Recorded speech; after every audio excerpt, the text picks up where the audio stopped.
Welcome back to The Explainer. Okay, today we're embarking on a totally paradigm shifting journey into the very foundation of numbers. We're looking at a concept so profound, it's actually been described mathematically as the universe's ultimate information bottleneck. If you think you know how prime numbers work, well, get ready to have your perspective entirely flipped. Here's a thought that should literally stop you in your tracks. What if the greatest unsolved mystery in mathematics is just an illusion of perspective? For over 2,000 years, mathematicians have viewed the erratic spacing of prime numbers as just pure, unpredictable chaos. Okay, let's dive into this and see why that core assumption might be completely backward. Look at this idea. The prime number sequence operates as the universe's ultimate information bottleneck.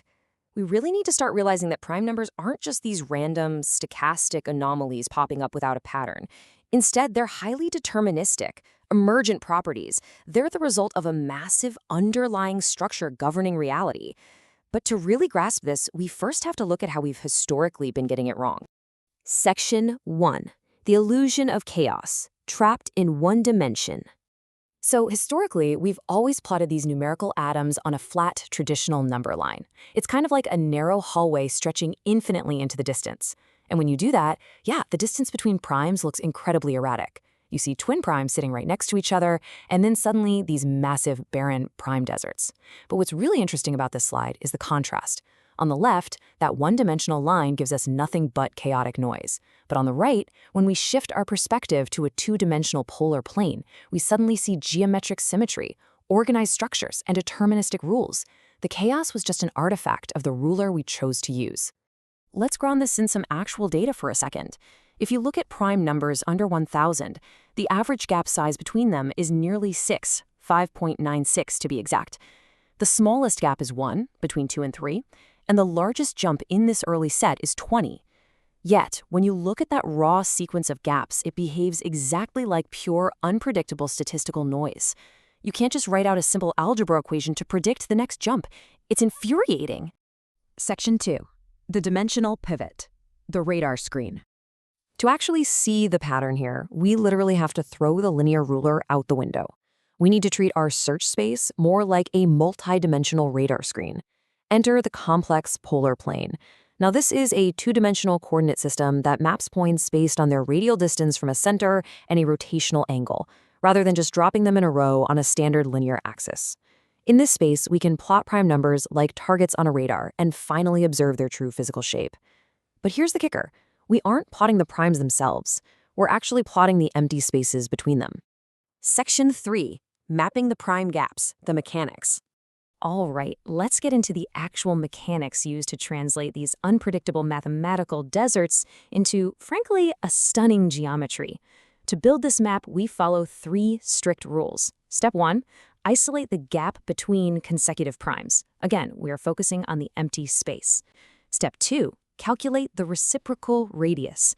That just means we take the inverse of that gap to define exactly how far our point sits from the center. And step 3, we dictate the rotational angle by spinning the point using the golden ratio. So what happens? Well, the reciprocal radius basically acts like gravity, forcefully pulling massive gaps inward. Meanwhile, the irrational nature of the golden ratio scatters the points pseudo-randomly, which perfectly prevents any artificial, predictable clustering. Let's break down the math in action. Take prime 5, for example. The gap from the previous prime is 2, which gives it a radius of 0.50. Prime 7 also has a gap of 2, so it shares that 0.50 radius. It's just rotated further along by the golden angle. But look at prime 11. The gap suddenly jumps to 4, so the reciprocal radius becomes 0.25.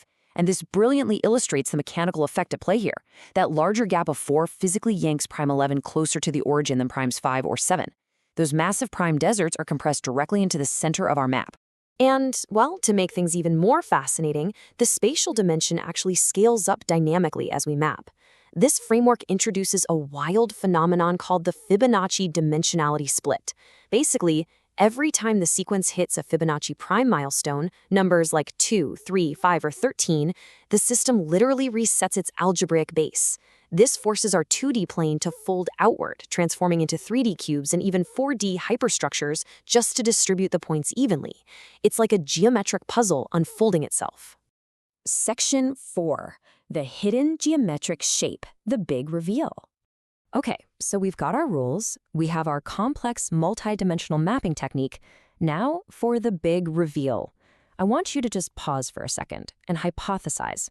What exactly happens when we plot not just a handful, but 10,000 primes simultaneously using this exact multidimensional golden ratio method?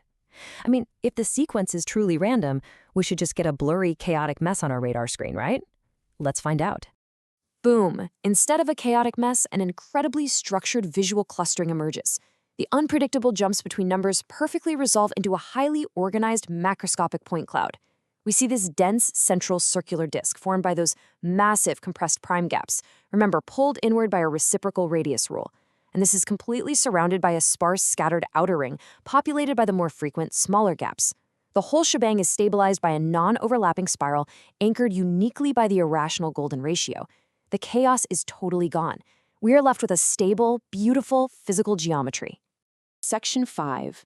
Shadows in the Spectrum, the Cosmic Symphony. Now that we've found this physical geometry, we really have to ask why this perfect shape exists in the first place. And to answer that, we turn to modern machine learning experiments. Researchers actually decided to treat prime gaps as an empirical dataset to see if modern statistical AI could predict them. And they completely failed. Machine learning fails to predict prime gaps because these algorithms optimize strictly for local statistical variance. They're basically looking for repeating interactions between nearby features. The primes? They don't care about their local neighbors at all. They are dictated by a profound overarching global analytic structure that governs the entire number line all at once. So what is that overarching global structure? It comes from the Riemann zeta zeros. In logarithmic space, you can actually measure prime distribution as a continuous oscillating wave. The Riemann zeta zeros basically act as the specific mathematical frequencies of this wave system. When we look at it this way, primes aren't discrete, isolated objects at all. They are resonance events. They are essentially diffraction patterns that pop up into our reality at the exact moments these underlying waves constructively interfere with one another. This changes absolutely everything about how we view math. Just think about this quote. Primes are not the glowing source, they are the shadows cast by a hidden, deeper frequency. So the crucial point is this massive paradigm shift. Primes do not generate the mathematical chaos on the number line. They are simply sampling an organized, invisible oscillatory environment. They just trace the outline of a beautiful, pre-existing mathematical symphony. Which brings us to a final, completely mind-bending thought to leave you with today. If prime numbers, the literal atomic building blocks of all mathematics, are simply the shadows of an invisible mathematical wave system, perfectly arranged in higher dimensional geometry, what other universal truths are we currently viewing in the wrong dimension? Thank you so much for exploring this with me today, and keep questioning your perspective.